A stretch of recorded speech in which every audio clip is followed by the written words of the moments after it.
جس جگہ ہم لوگوں کی رہائش تھی ہمارے گھر سے کچھ دور ایک قبرستان تھا اور اس قبرستان کے ساتھ ہی ایک مزار بھی تھا۔ ہر جمعرات اور جمعے کے دن اس مزار پر بہت رش ہوتا تھا۔ ہم لوگ بھی اکثر جمعرات کے دن وہاں جایا کرتے تھے۔ میرا جس گھرانے سے تعلق تھا وہ بہت ہی نچلے طبقے کا گھرانہ تھا، اسی لیے اکثر اچھا کھانا کھانے کے بہانے ہم لوگ مزار پر جا کر بیٹھ جاتے۔ وہاں پر اکثر جمعرات کے دن دیگیں بھی پکائی جاتی تھیں۔ مجھے دیگ کے چاول بہت پسند تھے۔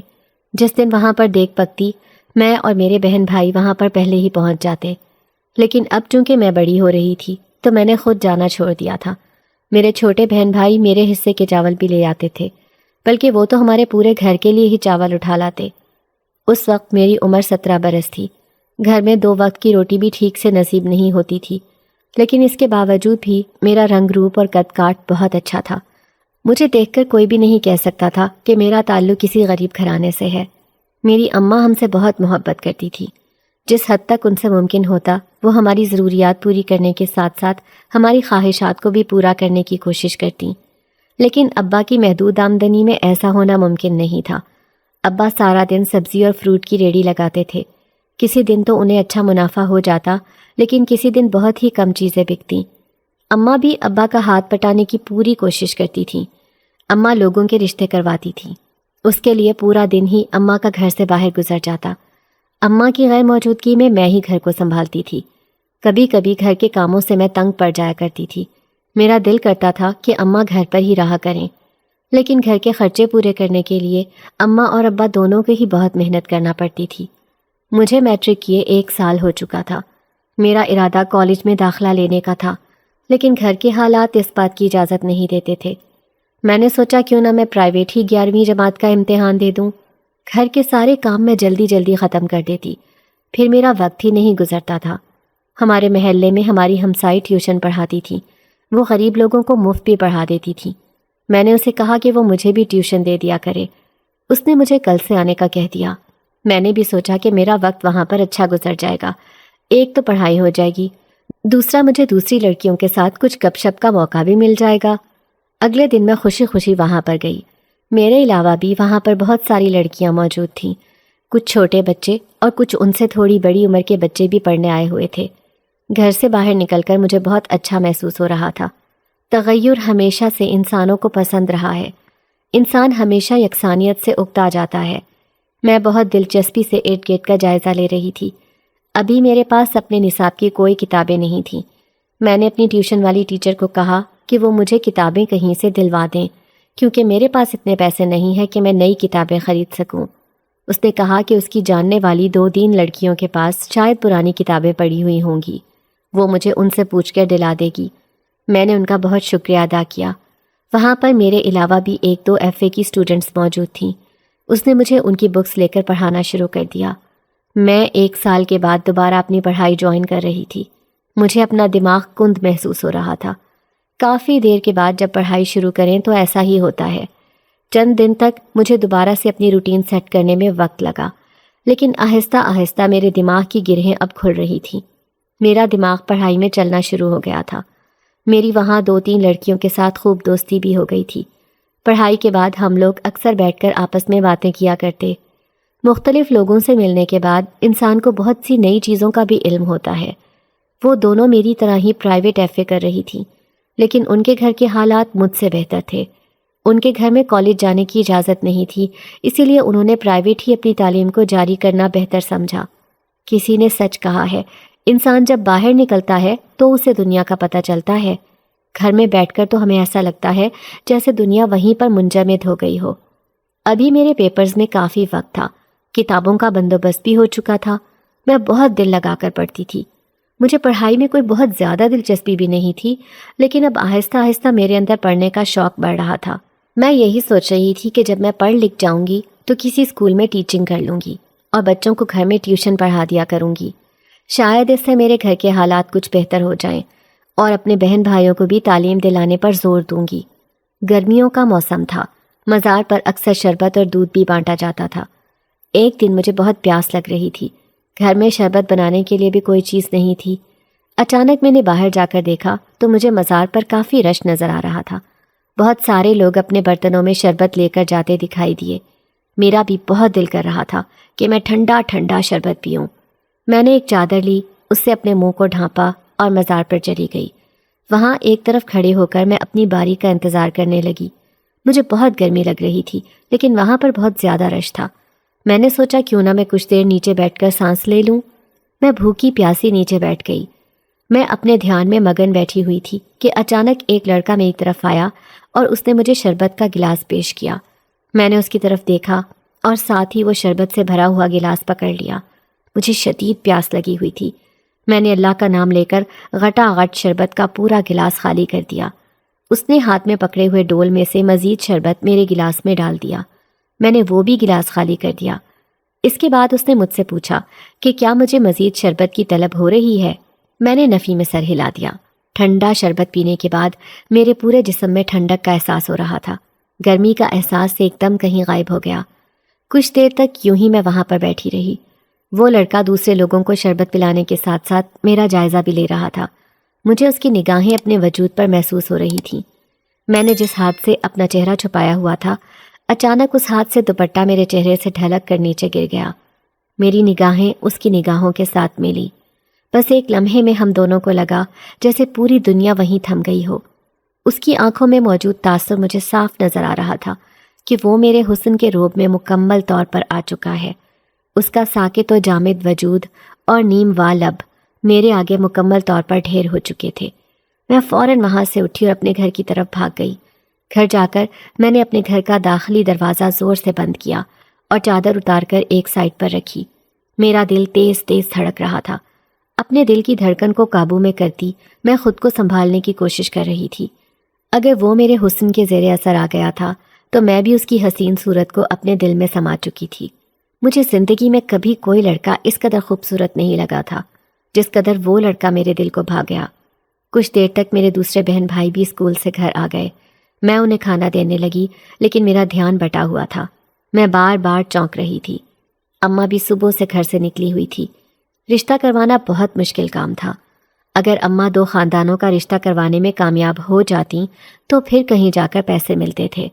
اماں رشتہ کرواتے وقت صاف طور پر لوگوں کو بول دیتی تھی کہ میں صرف آپ کی ملاقات کروا رہی ہوں، جانچ پڑتال کرنا آپ لوگوں کی اپنی ذمہ داری ہے، کیونکہ اماں بھی لوگوں کو ذاتی طور پر تو نہیں جانتی ہوتی تھی۔ انہیں بھی کسی جاننے والے کے تھرو ہی پتہ چلتا تھا کہ کسی نے یہ رشتہ کروانا ہے۔ 2-3 رشتے کرواتے وقت ایسی صورتحال پیش آ چکی تھی جس میں ایک خاندان کی ریپوٹیشن کچھ اچھی نہیں تھی۔ جب دوسرے خاندان نے ان کی جانچ پڑتال کی تو اصل بات سامنے آ گئی۔ وہ لوگ اماں سے ناراض ہونے لگے کہ وہ انہیں کس قسم کے رشتے بتا رہی ہیں۔ اس کے علاوہ بھی اماں نے 1-2 جگہ لوگوں کا رشتہ کروایا تھا جہاں پر شادی طلاق پر ختم ہوئی تھی، اور وہ سارا الزام میری اماں کو دے رہے تھے۔ کافی ہنگامہ ہوا تھا۔ انہوں نے ہمارے گھر آ کر بھی بہت شور شرابہ کیا تھا۔ اماں نے تو کچھ عرصے کے لیے رشتہ کرانا ہی چھوڑ دیا تھا، لیکن اس کام کو کیے بغیر بھی اماں کا گزارا نہیں تھا۔ پھر اماں نے یہی سوچا کہ میں جب بھی رشتہ کرانے جاؤں تو لوگوں کو کہوں کہ جانچ پڑتال کی ذمہ داری ان کی اپنی ہے، اماں صرف ان کی ملاقات ہی کروائیں گی۔ اماں نے اور بھی کام ڈھونڈنے کی کوشش کی تھی، لیکن ان میں اتنا فائدہ نہیں ہوتا تھا جتنا فائدہ اس کام میں ایک ہی دفعہ ہو جاتا تھا۔ اگر لوگوں کا اپنی مرضی کے مطابق کسی خاندان میں رشتہ طے پا جاتا تو وہ اماں کو بہت زیادہ پیسے دے دیتے تھے۔ اس کے علاوہ نئے جوڑے بھی تحفے میں مل جاتے تھے۔ اماں وہ کپڑے مجھے ہی سلائی کر کے دیتی تھیں۔ میرا رنگ روپ ان نئے کپڑوں میں کھل اٹھتا۔ اماں میری صورت دیکھ کر کہتی کہ اپنی بیٹی کے لیے تو میں چاند سا دلہا لے کر آؤں گی۔ یہ سن کر میں شرما جاتی تھی۔ اب کچھ دنوں سے میں کھوئی کھوئی سی رہنے لگی تھی، بات چیت بھی نہیں کر رہی تھی۔ میری ٹیوشن ٹیچر اور میری دوستوں نے میری حالت کے بارے میں پوچھا کہ کیا میری طبیعت ٹھیک ہے، میں کیوں اتنی بجھی بجھی سی ہوں۔ اب میں انہیں اپنے دل کا حال تو نہیں بتا سکتی تھی۔ میں نے کہا کہ میری طبیعت کچھ ٹھیک نہیں ہے، اسی وجہ سے میرا بولنے کا دل نہیں کر رہا۔ رفتہ رفتہ میں اپنی اس کھو جانے والی عادت پر قابو پا رہی تھی جو اس لڑکے کو دیکھنے کے بعد میرے اندر پیدا ہو گئی تھی۔ ہر وقت تنہائی میں بیٹھنا اور اس کے بارے میں سوچنا مجھے بہت اچھا لگتا تھا۔ میرا دل چاہتا تھا میں بس صبح سے لے کر شام تک اسی کے خیالوں میں کھوئی رہوں۔ میرا بہت دل کیا کہ میں دوبارہ اس سے ملاقات کروں، لیکن میرے اندر اتنی ہمت نہیں ہو رہی تھی کہ میں وہاں جا کر اس سے ملنے کی کوشش کرتی۔ مجھے اپنے ماں باپ کی عزت بھی بہت پیاری تھی۔ میں نہیں چاہتی تھی میری وجہ سے ان کی پورے محلے میں بدنامی ہو۔ ہمارے پاس ایک عزت کے سوا اور کچھ تھا بھی نہیں۔ میری ماں مجھ پر بہت بھروسہ کرتی تھی، اس کا اعتماد توڑنا میرے لیے ممکن نہیں تھا۔ ایک دن میں نے ہمت کی اور مزار پر چلی گئی۔ وہاں جا کر میں نے متلاشی نظروں سے ادھر ادھر دیکھا، لیکن مجھے وہ کہیں نظر نہیں آیا۔ میں نے وہاں کھڑے ہو کر صاحب مزار کے لیے فاتحہ پڑھی اور اللہ سے دعا کی۔ اس کے بعد میں گھر آ گئی۔ دل بہت بجھا بجھا سا تھا۔ جس کی خاطر وہاں گئی تھی وہ تو ملا ہی نہیں۔ میرے پاس اس کے ساتھ رابطے کا کوئی ذریعہ نہیں تھا۔ میں بہت افسردہ سی پورے گھر میں چکر لگانے لگی۔ اس وقت میرے بہن بھائی بھی گھر پر نہیں تھے۔ ابا تو ویسے ہی اپنے کام پر جلدی چلے جاتے تھے۔ ان سب کے آنے میں ابھی بہت وقت تھا، اور میرا وقت تھا کہ گزر ہی نہیں رہا تھا۔ آج مجھے ٹیوشن سے چھٹی تھی۔ میں نے سوچا کیوں نہ بچوں کے آنے سے پہلے میں کھانا پکا لوں۔ میں کچن میں گئی۔ اچانک میری نظر سامنے پڑی۔ وہاں بہت ہی خوبصورت پھولوں کا گلدستہ پڑا ہوا نظر آیا۔ اس کے ساتھ ہی کافی ساری چاکلیٹس بھی پڑی ہوئی تھیں۔ گلدستے کے اوپر ایک چھوٹا سا کارڈ چسپاں تھا، جس پر واضح الفاظ میں یہ تحریر تھا: میری پیاری رمشا، میرا چھوٹا سا تحفہ قبول کرو۔ میرے لیے یہ بات بہت شاکنگ تھی کہ یہ گلدستہ یہاں پر کیسے آیا، کیونکہ گھر کا دروازہ میں کبھی بھی کھلا نہیں چھوڑتی تھی، اور نہ ہی میں نے اندر کسی کو آتے ہوئے دیکھا تھا۔ اوپر لکھی تحریر پڑھ کر میرا دل دھک دھک کر رہا تھا۔ بہت ہی خوشنما احساس نے مجھے اپنے گھیرے میں لے لیا۔ اپنے لیے ایسے محبت بھرے الفاظ پڑھنا مجھے خوشگوار حیرت میں مبتلا کر رہا تھا۔ میرے دل کے کسی کونے میں یہ بات چھپی ہوئی تھی کہ یہ گلدستہ اسی لڑکے کی طرف سے میرے لیے آیا ہے، کیونکہ اس کی نگاہوں میں چھپی پسندیدگی میں نے واضح طور پر محسوس کر لی تھی۔ میرے دل کی حالت بھی اسی کی طرح تھی۔ کافی دیر تک میں اس گلدستے کو دیکھتی رہی اور اس پر ہاتھ پھیر کر خود کو یقین دلانے لگی، لیکن مجھے یہ بھی شک ہو رہا تھا کہ اگر یہ پھول اس کی طرف سے نہ ہوئے بلکہ ان کو بھیجنے والا کوئی اور نکل آیا تو پھر؟ میں یہ سوچنا بھی نہیں چاہتی تھی، لیکن اس کے باوجود بھی یہ خیال میرے دل کو تنگ کر رہا تھا۔ نہ چاہتے ہوئے بھی میں اس سوچ کو اپنے دل سے نکال نہیں پا رہی تھی۔ میں نے گلدستے کو چھپا دیا۔ روز میں اسے نکال کر دیکھتی۔ اس کی پتیاں ابھی بھی بہت تازہ تھیں اور اس میں سے بہت ہی مسحور کن خوشبو نکل کر ہر طرف پھیل جاتی تھی، حتیٰ کہ میرے ہاتھوں سے بھی ان پھولوں کی خوشبو آتی تھی۔ اس کارڈ کو بھی میں نے بہت سنبھال کر رکھا ہوا تھا۔ یہ میرا روز کا معمول تھا۔ میں روزانہ اٹھتی اور نماز کے بعد سب سے پہلے اس گلدستے کو دیکھتی تھی، لیکن میں اس بات کو سمجھنے سے قاصر تھی کہ وہ پھول خشک کیوں نہیں ہوتے تھے، نہ ہی مرجھا رہے تھے۔ پہلے دن کی طرح ہی وہ تر و تازہ تھے، نہ ہی ان کی خوشبو میں کسی قسم کی کوئی کمی واقع ہو رہی تھی۔ اس گلدستے کے بعد دوبارہ مجھے کوئی تحفہ بھی نظر نہیں آیا۔ میں دوبارہ اس لڑکے کو دیکھنے کی نیت سے مزار پر کئی دفعہ جا چکی تھی، لیکن میں اس سے نہیں مل سکی۔ دل بہت اداس تھا۔ نظریں اس کا دیدار کرنے کے لیے تڑپ رہی تھیں۔ دل ہر وقت یہی دعا کرتا تھا کہ کاش اس سے ملنا نصیب ہو جائے۔ کبھی کبھار اپنے دل کی اس حالت پر میری آنکھوں میں آنسو بھی آ جاتے تھے۔ میں سوچتی تھی کہ انسان کچھ بھی کرے لیکن محبت نہ کرے، یہ انسان کو دنیا کی باقی تمام خوشیوں سے منہ پھیرنے پر مجبور کر دیتی ہے۔ اگر انسان کا محبوب پاس ہو تو تبھی اس کا دل بھی خوش ہوتا ہے، ورنہ ہر چیز پسے پش چلی جاتی ہے۔ کوئی چیز ہمیں وہ خوشی دیتی ہی نہیں جو اپنے محبوب کی موجودگی میں ہمیں ملتی ہے۔ زندگی کی ہر چیز کا دار و مدار اسی انسان کے ساتھ وابستہ ہو جاتا ہے۔ میں سوچتی تھی کہ یہ بہت بری چیز ہے، ایسا بھی نہیں ہونا چاہیے۔ انسان کسی کام کا نہیں رہتا، ہر چیز سے اس کا دل اچاٹ ہو جاتا ہے۔ میں روز دعائیں کرتی، میرے چہرے پر ہر وقت مسکراہٹ رہتی تھی، لیکن محبت جیسی بیماری میں مبتلا ہونے کے بعد مسکراہٹ میرے چہرے سے روٹھ گئی تھی۔ پڑھائی میں بھی دل نہیں لگ رہا تھا، بلکہ کافی دنوں سے میں ٹیوشن بھی نہیں جا رہی تھی۔ میری ٹیچر نے مجھے 2 سے 3 دفعہ پیغام بھیجا تھا کہ میرے پیپرز نزدیک ہیں اور مجھے زیادہ سے زیادہ پڑھائی کو وقت دینا چاہیے۔ میں نے انہیں اپنی طبیعت کا بہانہ بنا کر ٹال دیا۔ مجھے اپنی حالت سے بالکل بھی نہیں لگ رہا تھا کہ میں اپنے امتحانات دے سکوں گی، لیکن اماں مجھے بہت مجبور کر رہی تھیں۔ وہ چاہتی تھیں کہ میں پڑھ جاؤں۔ اماں کے بہت زیادہ مجبور کرنے پر میں نے ٹیوشن جانا شروع کر دیا، دوبارہ سے اپنی تعلیم کو جاری کیا۔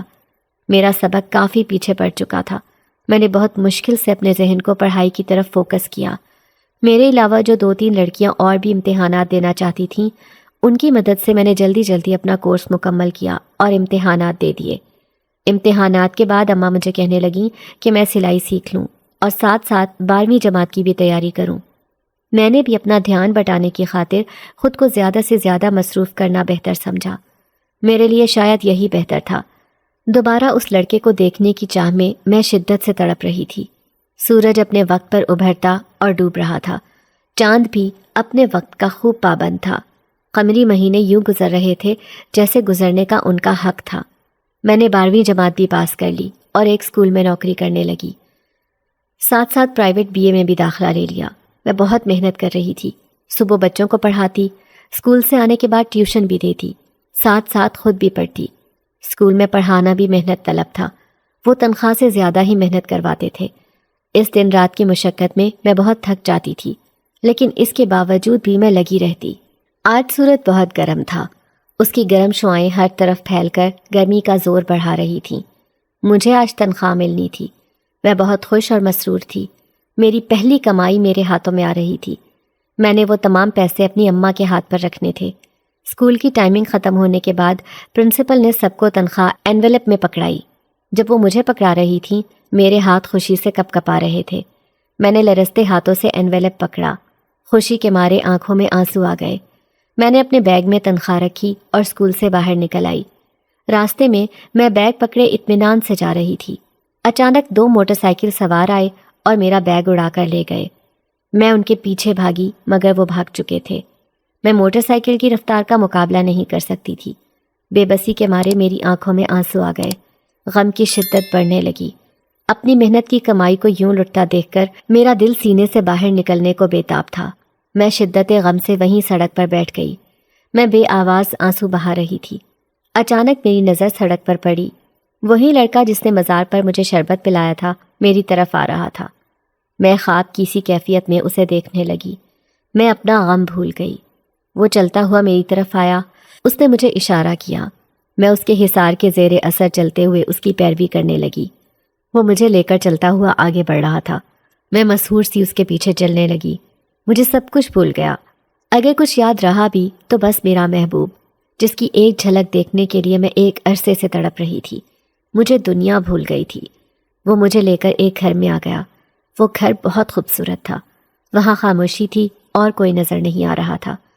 کچھ دیر تک یوں ہی میں گم سی اسے دیکھتی رہی۔ پھر اچانک مجھے ہوش آیا اور مجھے یاد آیا کہ 2 موٹر سائیکل سوار میرا پرس چھین کر جا چکے ہیں اور میں اسی غم میں وہیں سڑک پر بیٹھ گئی تھی۔ اس کے ساتھ ہی میری آنکھیں دوبارہ سے نم ہونے لگیں۔ میں نے بہت مشکل سے اپنے آنسو اس سے چھپانے کی کوشش کی، لیکن شاید اس نے میری نم آنکھوں کو دیکھ لیا تھا۔ اس نے کہا کہ مجھے پریشان ہونے کی بالکل بھی ضرورت نہیں۔ اس نے ان موٹر سائیکل سواروں سے وہ رقم چھین لی ہے۔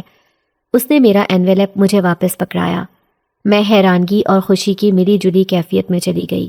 میں نے اپنے لرزتے ہوئے ہاتھوں سے وہ انویلپ پکڑا اور ایک نظر اپنی اس محنت کی کمائی پر ڈالی۔ میں دل ہی دل میں اللہ کا شکر ادا کرنے لگی کہ اس نے اس لڑکے کو میرے لیے باعث رحمت بنا کر بھیجا، جو میری محنت کی کمائی کو لٹنے سے بچا لایا تھا۔ اس نے بہت محبت کے ساتھ میرا نام پکارا، رمشا، تمہیں جب بھی کسی چیز کی ضرورت ہو تو تم بغیر ڈرے اور جھجکے مجھے بتا سکتی ہو۔ میری آنکھیں اس کے چہرے کا طواف کر رہی تھیں۔ میں دیوانہ وار اسے تکتی جا رہی تھی۔ میرا بس نہیں چل رہا تھا میں اپنی آنکھوں کے سہارے سے اسے دل میں اتار لوں۔ دل کیا کہ گھڑی کی سوئیاں وہیں رک جائیں، موسم کی تبدیلی وہیں تھم جائے، دن رات میں نہ ڈھل سکے، لیکن ایسا ہو نہیں سکتا تھا۔ وقت کہاں رکتا ہے؟ دن اور رات کب کسی کے لیے ٹھہرتے ہیں؟ وصل کے لمحوں نے ختم ہونا ہی تھا۔ ہجر کا موسم بھی آ گیا۔ وقتی طور پر بھی اس کا مجھ سے جدا ہونا میرے لیے ہجر ہی تھا۔ میں اپنی نگاہوں سے اسے پیغام دے رہی تھی، اس سے پوچھ رہی تھی کہ وہ دوبارہ مجھ سے کب ملے گا۔ وہ بھی شاید آنکھیں پڑھنے میں مہارت رکھتا تھا۔ اس نے اپنی آنکھوں سے مجھے جوابی پیغام دینے کے بجائے لفظوں کا سہارا لیا۔ جب وہ بولتا تھا تو مجھے ایسا لگتا تھا کہ اس کے منہ سے پھول جھڑ رہے ہیں۔ وہ بول رہا تھا اور میری نظریں اس کے پھول جھڑتے ہونٹوں پر تھیں، جیسے وہ الفاظ نہ ادا کر رہا ہو بلکہ ہر طرف مٹھاس بکھیر رہا ہو۔ اس نے کہا، اگلی ملاقات جلد ہی ہوگی، اب ہم لوگوں کو یہاں سے چلنا چاہیے۔ وہ مجھے اپنی ہمراہی میں لیے آگے بڑھ رہا تھا۔ اس کے پیچھے چلنا مجھے بہت تحفظ کا احساس دلا رہا تھا، جیسے وہ مجھے پوری دنیا سے بچا رہا ہو، میری حفاظت کر رہا ہو۔ اس نے مجھے گھر تک چھوڑا اور ایک الوداعی مسکراہٹ اچھالتا ہوا وہاں سے دور چلا گیا۔ جب تک وہ وہاں سے اوجھل نہ ہو گیا میری نگاہیں اس کے وجود سے ہٹ نہ سکیں۔ میں ابھی تک اس کی شخصیت کے حصار سے باہر نہیں نکل سکی تھی۔ میری برسوں کی تمنا آج پوری ہو گئی۔ گھر جا کر میں نے وہ تمام پیسے اپنی اماں کو پکڑائے۔ اماں کی خوشی دیکھنے کے لائق تھی۔ میں نے اماں کو کہا کہ میں انہیں اپنی تنخواہ ہر مہینے دوں گی اور وہ تمام پیسے جوڑ کر اپنے دانتوں کا علاج کروائیں۔ اماں کے تقریباً تمام دانت ہی اتر رہے تھے اور میں چاہتی تھی کہ وہ آرٹیفیشل دانت لگوا لیں تاکہ ان کو کھانے میں آسانی ہو۔ اماں کہنے لگیں کہ وہ یہ تمام پیسے جوڑ کر میرا جہیز اکٹھا کریں گی۔ یہ سن کر مجھے بہت غصہ آیا تھا۔ میں ہمیشہ سے ہی ان فضول رسومات کے سخت خلاف تھی۔ میں نے اپنی اماں کو کہا کہ مجھے کوئی جہیز نہیں جمع کرنا۔ جس کو شادی کرنی ہے وہ مجھ سے ایسے ہی شادی کرے، بغیر کسی ڈیمانڈ کے۔ یہ کیا بات ہوئی؟ لڑکیوں کی قدر ہی نہیں، قدر تو صرف ان کے ساتھ آنے والے اس سامان کی ہوتی ہے۔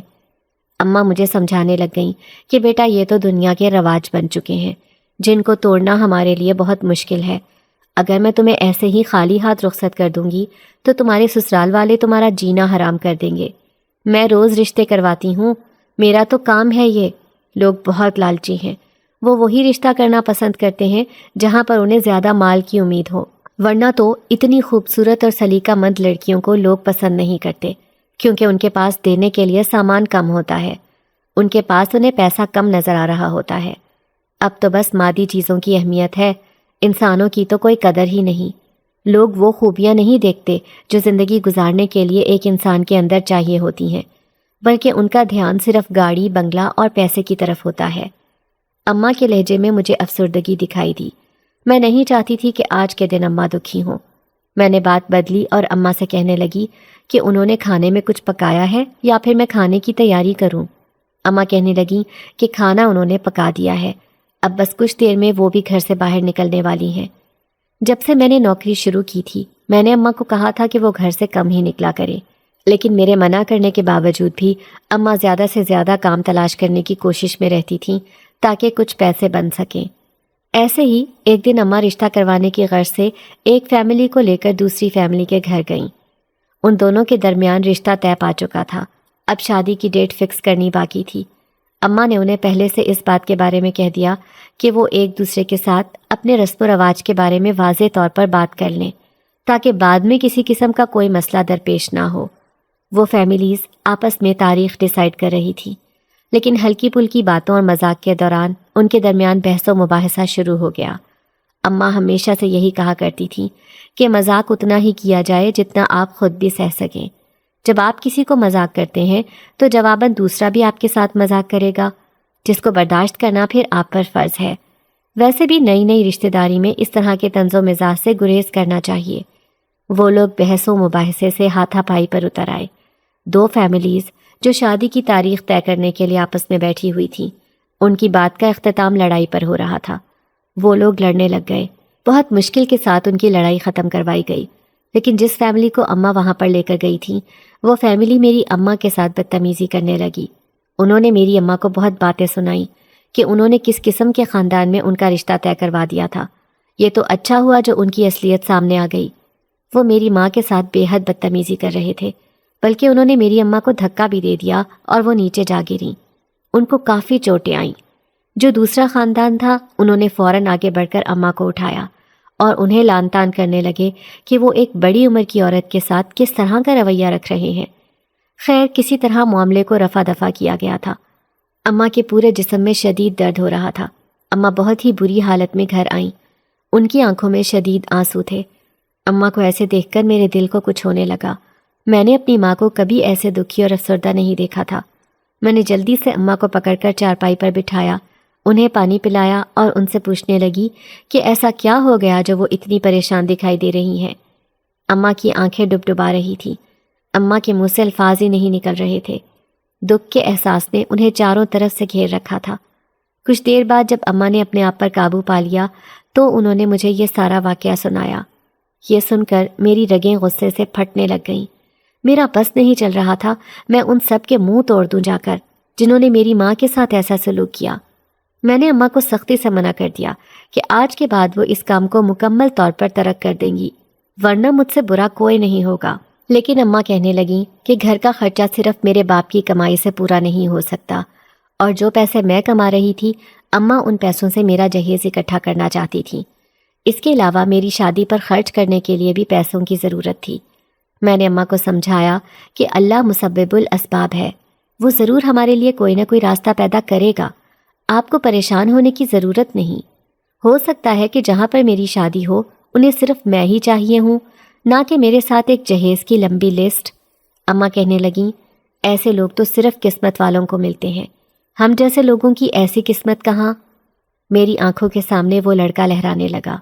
دور کہیں دل کے کونے میں یہ احساس جنم لے رہا تھا کہ جس طرح میں اس کی محبت میں گرفتار ہوں وہ بھی مجھے چاہتا ہے، اور مجھے پورا یقین ہے کہ وہ مجھے صرف 2 جوڑی کپڑوں میں ہی قبول کر لے گا۔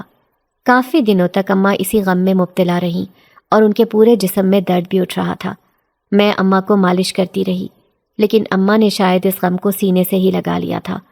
میرے ذہن میں ایک خیال اٹھنے لگا کہ اگر اماں گھر میں سارا دن اکیلی رہیں گی تو اس دکھ کو نہیں بھلا پائیں گی، ان کے لیے ضروری ہے کہ وہ کسی نہ کسی کام میں مشغول ہوں۔ میں نے اماں کو کہا کہ وہ رشتہ کروانے کے علاوہ کوئی ایسا کام ڈھونڈ لیں جس میں اس طرح کی صورتحال پیدا ہونے کا خطرہ نہ ہو۔ میں نے اماں کو کہا کہ میں جس اسکول میں جاب کرتی ہوں وہاں پر کینٹین کے اندر پکوڑے اور سموسے بیچنا شروع کر دیتے ہیں، اس سے کمائی بھی اچھی ہو جائے گی اور آپ کا وقت بھی گزر جائے گا۔ اماں کہنے لگیں کہ کہیں اس سے میری شان میں اسکول میں کمی تو نہیں آئے گی۔ میں نے اماں کو سمجھایا، آپ محنت کر کے رزق حلال کمانے کی کوشش کر رہی ہیں، اس میں شرم کی کوئی بات نہیں، اور آپ میری ماں ہیں، مجھے کبھی بھی اپنے ماں باپ کا لوگوں کے سامنے تعارف کروانے میں کوئی شرم محسوس نہیں ہوتی۔ شرم تو ان لوگوں کو اس بات پر محسوس کرنی چاہیے جو دوسروں کا مال کھاتے ہیں، جو حرام اکٹھا کرتے ہیں، جو اپنے الفاظ سے دوسروں کو تکلیف دیتے ہیں، جن کے ہاتھ دوسروں کے اوپر ظلم کرنے سے نہیں رکتے۔ حلال کمانے میں کوئی شرم نہیں ہونی چاہیے، چاہے وہ کام جتنا بھی چھوٹا ہی کیوں نہ ہو۔ میں اماں کے ساتھ جس حد تک ممکن ہوتا پکوڑے اور سموسوں کا سامان تیار کر دی۔ میں نے اپنے اسکول میں بات کر لی تھی، انہوں نے ہمیں اجازت دے دی تھی۔ اماں وہاں پر روز پکوڑے اور سموسے بیچنے لگیں۔ اماں بہت صفائی کے ساتھ کام کرتی تھی، صاف ستھرا گھر کا بنا سامان جلد ہی وہاں پر مقبول ہو گیا۔ اماں جتنا بھی سامان بنا کر لے کر جاتی سب کا سب بک جاتا۔ میری کلیگز اور میری پرنسپل کو بھی اماں کے ہاتھ کا ذائقہ بہت پسند آیا تھا۔ وہ اکثر اپنے گھر میں ہونے والی دعوتوں میں پیسے دے کر اماں سے کھانے پکوانے لگیں۔ اس کام میں ہمیں کافی بچت ہو رہی تھی، اماں کا دھیان بھی بٹ گیا، انہیں کرنے کو کام بھی مل گیا اور پیسے بھی اچھے بننے لگے۔ رشتہ کروانے کا کام اماں نے مکمل طور پر ترک کر دیا تھا، اور مجھے بھی یہ کام زیادہ پسند آیا کیونکہ اماں میرے ساتھ ہی گھر واپس آ جاتی تھی، انہیں پورا دن گھر سے باہر نہیں نکلنا پڑتا تھا۔ جب ہم دونوں گھر جاتے اسی وقت میرے بہن بھائی بھی گھر آ چکے ہوتے۔ اسکول سے آنے کے بعد اب انہیں اماں گھر نظر آ جاتی تھیں تو وہ بھی بہت خوش ہوتے تھے۔ انہی دنوں کسی جاننے والے کے توسط سے میرا ایک رشتہ آ گیا۔ اماں کا بھرپور ارادہ تھا کہ وہ اس رشتے پر اپنی نظر ثانی کرے۔ دیکھنے میں تو بظاہر وہ ایک بہترین رشتہ تھا، لیکن میرا دل تو کسی اور کا ہی اسیر ہو چکا تھا۔ وہ اس شخص کے علاوہ کسی اور کا خیال بھی اپنے ذہن میں ڈالنا گوارا نہیں کرتا تھا۔ یہ سنتے ہی مجھے ایسا لگا جیسے آسمان میرے سر پر گر گیا یا میں کسی پہاڑ کے نیچے کچل دی گئی ہوں۔ میں نے بہانے سے اماں کو اس رشتے پر نظر ثانی کرنے سے روکنے کی بھرپور کوشش کی، لیکن اماں کا یہی خیال تھا کہ رشتے آسانی کے ساتھ نہیں ملتے، جہاں بھی مناسب رشتہ ملے بیٹی کی شادی کر دو۔ میرے منع کرنے کے باوجود بھی اماں نے ان لوگوں کو گھر پر بلا لیا۔ میرا بس نہیں چل رہا تھا کہ میں ان کے سامنے جانے کے بجائے کہیں اور چلی جاؤں۔ اماں نے صبح سے خوب شور مچا رکھا تھا، پورا گھر صاف کیا گیا۔ اماں نے کافی پیسے خرچ کرنے کے بعد ان کے لیے مختلف قسم کے کھانے تیار کیے۔ میں نے اماں کو منع بھی کیا کہ وہ پہلی دفعہ آ رہے ہیں، ان کے سامنے صرف چائے کا سامان ہی کافی ہے، لیکن اماں کہنے لگیں کہ لوگ یہ تمام چیزیں رشتہ کرنے کے دوران بہت زیادہ غور سے دیکھتے ہیں کہ ان کی آؤ بھگت کس طرح کی گئی۔ رشتہ کرنے کے لیے ان تمام چیزوں کا بہت دھیان رکھنا پڑتا ہے، لیکن مجھے یہ سب کچھ بہت برا لگ رہا تھا۔ اماں نے مجھے کہا کہ میں تیار ہو کر اچھے سے کپڑے پہنوں اور ہلکا پھلکا میک اپ بھی کر لوں۔ اماں ایک عرصے سے اس پیشے سے وابستہ رہی تھی، انہیں معلوم تھا کہ لوگ کس طرح کی لڑکیاں پسند کرتے ہیں۔ میں نے بہت بے دلی کے ساتھ کپڑے تبدیل کیے اور اماں کے کہنے پر ہلکا ہلکا میک اپ کر لیا۔ میں بے حد خوبصورت لگ رہی تھی۔ اماں مجھے دیکھتے ہی میری نظر اتارنے لگیں، لیکن مجھے اپنا حسین سراپا اس وقت بالکل بھی اچھا نہیں لگ رہا تھا۔ میں یہ تمام تیاریاں اپنے محبوب کے لیے کرنا چاہتی تھی، میں صرف اسی کی دلہن بننا چاہتی تھی، لیکن یہ سب الٹ ہو رہا تھا۔ اس احساس نے میری آنکھوں کو نم کر دیا۔ اپنی نمدیدہ آنکھوں کو خشک کرنے کے بعد میں خاموشی کے ساتھ چارپائی پر بیٹھ گئی اور مہمانوں کا انتظار کرنے لگی۔ ان کے آنے میں ابھی کچھ وقت باقی تھا۔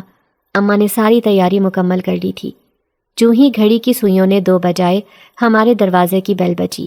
اماں نے فوراً آگے بڑھ کر دروازہ کھولا اور مہمانوں کو ڈرائنگ روم میں بٹھا دیا۔ میری اماں کے جہیز کے صوفے ہم لوگوں نے اپنے چھوٹے سے ڈرائنگ روم میں سجائے ہوئے تھے۔ ان کے اوپر اماں نے بہت خوبصورت کور بھی چڑھا رکھے تھے۔ جس حد تک ہم لوگوں سے ممکن ہوا تھا، ہم نے اپنے ڈرائنگ روم کو سجانے کی پوری کوشش کی تھی۔ ان کی خاطر تواضع کرنے کے بعد اماں مجھے ان کے سامنے لے آئیں۔ میں نے زبردستی مسکراہٹ اپنے چہرے پر سجائی۔ ان لوگوں نے مجھ سے چند ایک سوال کیے۔ دیکھنے میں تو وہ کافی مہذب اور باوقار لوگ لگ رہے تھے، لیکن انسانوں کے ظاہری حلیے کچھ اور ہوتے ہیں، اور اندر کے حالات کا علم تو ان کے ساتھ پالا پڑنے کے بعد ہی معلوم ہوتا ہے۔ ایسا ہمیشہ میری اماں ہی کہا کرتی تھی۔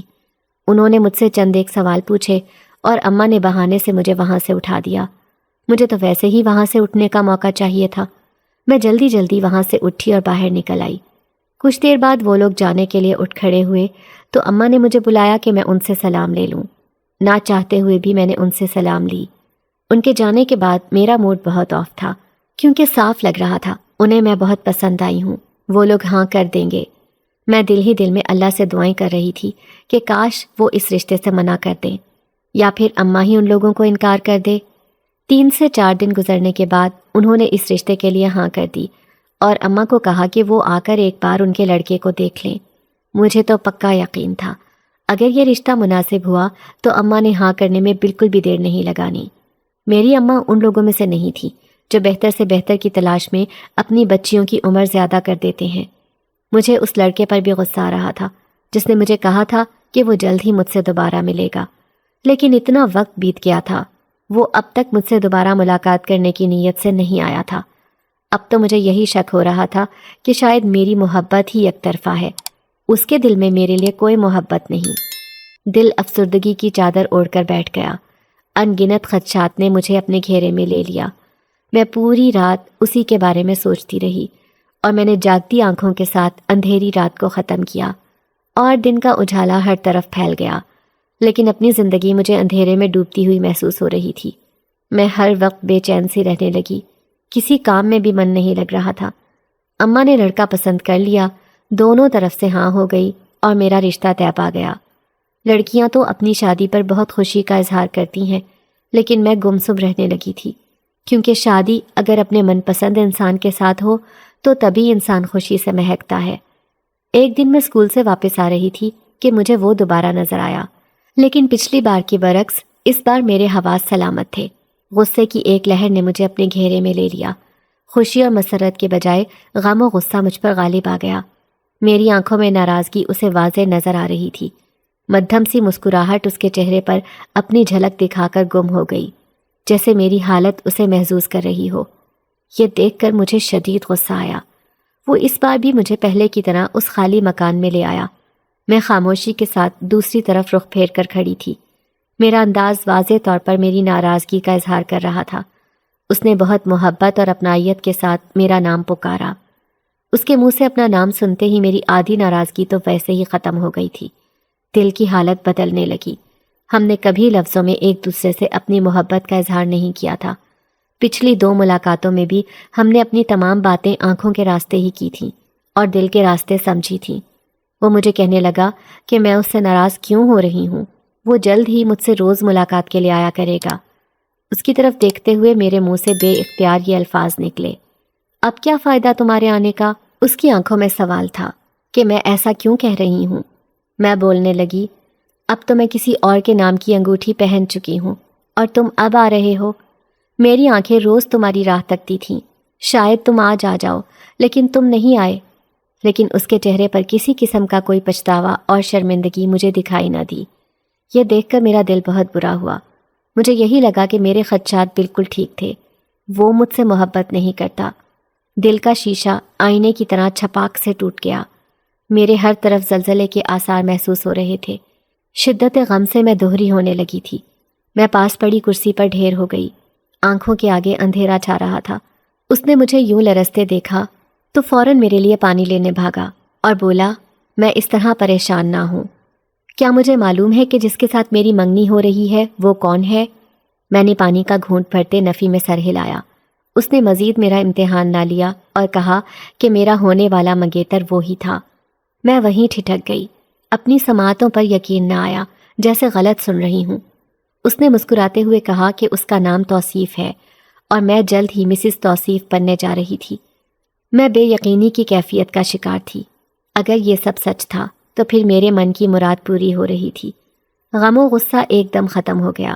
دل کی کیفیت ہی بدل گئی۔ جہاں ہر طرف اندھیرا نظر آ رہا تھا، اب پھول ہی پھول بکھرنے لگے تھے۔ توصیف کے چہرے سے ایک لمحے کے لیے بھی مسکراہٹ دور نہ ہوئی۔ مجھ سے مزید کچھ بھی نہ بولا گیا۔ میں وہاں سے نکل آئی اور سڑک پر چلنے لگی۔ وہ میرے پیچھے پیچھے چلا آیا۔ اس کی آواز میرے کانوں میں پڑ رہی تھی۔ وہ مجھے اپنی محبت کا یقین دلا رہا تھا اور جلد ہی ملاقات کا وعدہ کرنے کا کہہ گیا۔ میں اپنی پوری رفتار کے ساتھ چلتی ہوئی گھر پہنچی۔ دل زور زور سے دھڑک رہا تھا۔ اپنی دھڑکنوں پر قابو پاتے ہوئے میں نے گھر کے اندر قدم رکھا۔ آج اماں میرے ساتھ اسکول نہیں گئی تھی۔ ان کے سر میں درد تھا، جس کی وجہ سے وہ میرے ساتھ اسکول نہیں جا سکی تھی۔ سامنے ہی اماں سر پہ دوپٹہ باندھے لیٹی نظر آئیں۔ میں نے اماں سے پوچھا کہ کیا انہوں نے دوائی لی ہے؟ اماں کہنے لگیں ہاں، لیکن مجھے لگ رہا ہے کہ دوائی کا اثر نہیں ہوگا، ڈاکٹر کے پاس ہی جانا پڑے، شاید میرا بلڈ پریشر تیز ہے۔ میں نے اماں کو کہا کہ وہ جلد سے جلد اپنا چیک اپ کروا لیں، کیونکہ بلڈ پریشر کا بار بار تیز ہونا خطرناک ہوتا ہے۔ یہ فالج کے اٹیک یا ہارٹ اٹیک کا باعث بھی بن سکتا ہے۔ اماں مجھے کہنے لگیں کہ مجھے زیادہ ڈاکٹر بننے کی ضرورت نہیں ہے۔ جب انسان پر آزمائش آتی ہے تو اللہ کی طرف سے ہی آتی ہے اور اسے کوئی نہیں روک سکتا۔ میں نے مزید بحث کرنا مناسب نہیں سمجھا۔ ہر انسان کا اپنا ہی سوچنے کا انداز ہوتا ہے۔ ہم تمام انسان ایک دوسرے سے مختلف ہیں، اس لیے ہماری سوچ کا زاویہ بھی ایک دوسرے سے مختلف ہوتا ہے۔ ایک دن میرے سسرال والے ملنے کے لیے آ گئے۔ اماں نے مجھے بھی ان کے پاس ہی بٹھا دیا۔ چونکہ اب مجھے معلوم ہو چکا تھا کہ توصیف ہی میرا ہونے والا شوہر ہے، تو میری تمام بیزاریت دور ہو چکی تھی۔ میں بہت خوشی اور اپنے دل کی رضامندی کے ساتھ وہاں پر بیٹھی ہوئی تھی۔ انہوں نے میری ماں کو صاف طور پر منع کر دیا کہ انہیں صرف اپنی بہو چاہیے، بلکہ وہ بہو نہیں بلکہ بیٹی لے کر جا رہے ہیں۔ انہیں کسی قسم کے جہیز یا کسی اور چیز کی خواہش نہیں ہے۔ لیکن میری اماں کہنے لگیں کہ وہ اپنی خوشی کے ساتھ اپنی بیٹی کو سامان دے کر بھیجنا چاہتی ہیں۔ خالی ہاتھ رخصت کرنا انہیں اچھا نہیں لگتا۔ پھر اچانک انہوں نے اماں کو کہا کہ وہ ہمیں ایک بات بتانا چاہتے ہیں جو انہوں نے چھپائی ہے۔ میں اور اماں ایک دوسرے کا منہ دیکھنے لگے۔ نہ جانے ایسی کون سی بات ہے جس کا ہمیں علم نہیں۔ میری ہونے والی ساس کہنے لگیں کہ ان کا تعلق انسانی دنیا سے نہیں ہے، بلکہ وہ جنات ہیں۔ یہ سنتے ہی ہمارے دماغ بھگ سے اڑ گئے۔ اس بات کی توقع نہ میں نے کی تھی اور نہ ہی اماں نے۔ ہم دونوں کے منہ کھل گئے۔ مجھے تو یوں لگا جیسے میں جو سن رہی ہوں اور دیکھ رہی ہوں یہ سب خواب ہے، حقیقت سے اس کا کوئی تعلق نہیں۔ جیسے ہی میری نیند کھلے گی تو یہ سب ختم ہو جائے گا، لیکن ایسا نہیں ہوا۔ وہ سب لوگ بھی وہاں پر حقیقت میں موجود تھے، اور میں بھی کبوتر کی طرح آنکھیں بند کر لینے سے کچھ بھی بدل نہیں سکتی تھی۔ اور اماں تو جیسے قوت گویائی سے محروم ہی ہو گئی تھی۔ انہوں نے ہماری شکلیں دیکھیں، مزید کوئی بات نہ کی، بلکہ وہ کہنے لگے کہ ابھی آپ لوگ ہمیں اجازت دیں، ہم دوبارہ پھر کبھی حاضر ہوں گے، لیکن آپ لوگوں کو بالکل بھی ڈرنے اور پریشان ہونے کی ضرورت نہیں۔ ہمارا بیٹا آپ کی بیٹی سے بہت محبت کرتا ہے اور یہ رشتہ اسی نے بھجوایا ہے۔ اس کے ساتھ ہی انہوں نے میری اماں سے مزید ایک بات کہی کہ اس رشتے کو ختم کرنے سے پہلے وہ ایک بار مجھ سے ضرور پوچھ لیں، کیا معلوم اس رشتے میں میری بھی پسندیدگی ہو۔ ہم دونوں وہیں شوق کی حالت میں بیٹھی رہیں اور وہ لوگ اٹھ کر چلے گئے۔ کافی دیر تک ہم دونوں ایک دوسرے سے ایک لفظ بھی نہ بول سکیں۔ میں نے ہمت کی اور اماں سے کہا کہ کیا وہ یہ رشتہ توڑ دیں گی؟ اماں میری طرف دیکھ رہی تھیں، کہنے لگیں کہ وہ کیسے کسی جن کے ساتھ میری شادی کر سکتی ہیں؟ کیا دنیا میں انسانوں کی کمی واقع ہو گئی ہے یا پھر لڑکوں کا کال پڑ گیا ہے جو اب وہ جن کے ساتھ میرا رشتہ طے کریں گی؟ اماں دونوں ہاتھ اوپر اٹھاتے ہوئے بولیں کہ وہ کسی صورت بھی میری شادی ایک جن کے ساتھ نہیں کریں گی۔ میں اس رشتے سے فوراً انکار کر دوں گی اور اب انہیں یہاں آنے کی بالکل بھی ضرورت نہیں۔ میں اماں سے کچھ بھی نہ کہہ سکی۔ شاید اماں نے ان کی اس بات پر غور کرنا مناسب نہیں سمجھا تھا کہ ایک بار آپ اپنی بیٹی کی پسندیدگی بھی پوچھ لیں۔ میں اپنے دل کی بات اپنی ماں سے نہ کہہ سکی کہ وہ اس رشتے کو مت توڑیں۔ مجھے اس بات سے کوئی فرق نہیں پڑتا کہ وہ انسان ہے یا جن، وہ بس میرا محبوب ہے اور میں اس کو ہر قیمت پر حاصل کرنا چاہتی تھی۔ میرے چہرے پر موجود اداسی بھی اماں کو نظر نہ آئی۔ اماں نے بہت تیزی کے ساتھ میرے رشتے ڈھونڈنے شروع کر دیے۔ میرا خاموش اور گمسم چہرہ اماں کو نظر ہی نہیں آ رہا تھا، جیسے وہ جان بوجھ کر مجھے نظر انداز کر رہی ہوں۔ بس مجھے اس بات کی سمجھ نہیں آتی تھی کہ ہمارے معاشرے میں لڑکی اور لڑکے کی رضامندی کو اتنی اہمیت کیوں نہیں دی جاتی۔ زندگی تو انہوں نے ہی گزارنی ہے، اس لیے ان کی پسندیدگی کو بھی فوقیت دی جانی چاہیے۔ ایک دن وہ لوگ دوبارہ ہمارے گھر آئے۔ اماں نے انہیں صاف طور پر منع کر دیا کہ وہ ایک جن کے ساتھ اپنی بیٹی کی شادی نہیں کریں گی، اس لیے وہ لوگ یہاں پر آنا بند کر دیں۔ یہ بات سن کر ان لوگوں کو بہت غصہ آ گیا۔ وہ لوگ کہنے لگے کہ اگر وہ لوگ ایک بار کسی کے ساتھ کوئی وعدہ کر لیں تو پھر اسے پورا کرنا ان پر لازم ہوتا ہے۔ وہ یہ رشتہ نہیں چھوڑ سکتے۔ اگر ہم لوگ رضامند نہ بھی ہوں تب بھی وہ اپنے بیٹے کی شادی مجھ سے ہی کریں گے۔ میری تو دلی خواہش یہی تھی، لیکن میں یہ بھی نہیں چاہتی تھی کہ میری اماں دل سے اس رشتے پر راضی نہ ہوں۔ ان کے چہروں پر موجود غصے نے ہم سب کو ڈرا دیا۔ ان کے جانے کے بعد اماں بہت پریشان ہو گئیں۔ کہنے لگیں کہ کہیں وہ ہم لوگوں کو کوئی نقصان نہ پہنچا دیں۔ میں نے اماں کو سمجھایا کہ میں اس کو پسند کرتی ہوں، اس لیے آپ وہاں پر میرا رشتہ طے کر دیں، کیونکہ میں نہیں چاہتی کہ وہ کسی قسم کا کوئی نقصان ہم لوگوں کو پہنچائیں۔ ویسے بھی انسانوں سے زیادہ جنات خطرناک نہیں ہو سکتے۔ مگر اماں کا دل نہیں مان رہا تھا۔ وہ یہی بار بار کہہ رہی تھی کہ ان کی دنیا ہم سے بہت مختلف ہے، تم کیسے ان کے ساتھ گزارا کرو گی؟ اماں کو بہت مشکل کے ساتھ میں نے سمجھایا کہ اگر انسان کا ساتھ ہی من پسند ہو تو انسان گزارا کر ہی لیتا ہے، اس لیے آپ پریشان نہ ہوں۔ اماں نے میرے کہنے پر ہاں کر دی۔ چند دنوں کے بعد میرا نکاح تھا۔ میں بہت خوش تھی۔ میرے نکاح کا جوڑا اور زیور میرے سسرال والوں کی طرف سے ہی آیا تھا۔ مجھے مطمئن اور خوش باش دیکھ کر اماں بھی پرسکون نظر آ رہی تھی۔ میرے دل کی دھڑکنیں بہت تیز تھیں۔ اتنے انتظار کے بعد میں اپنی محبت کو پانے جا رہی تھی۔ مجھے یوں لگ رہا تھا جیسے میں نے پوری دنیا فتح کر لی ہو۔ اس سرشاری کے احساس نے مجھے چاروں طرف سے اپنے گھیرے میں لے لیا۔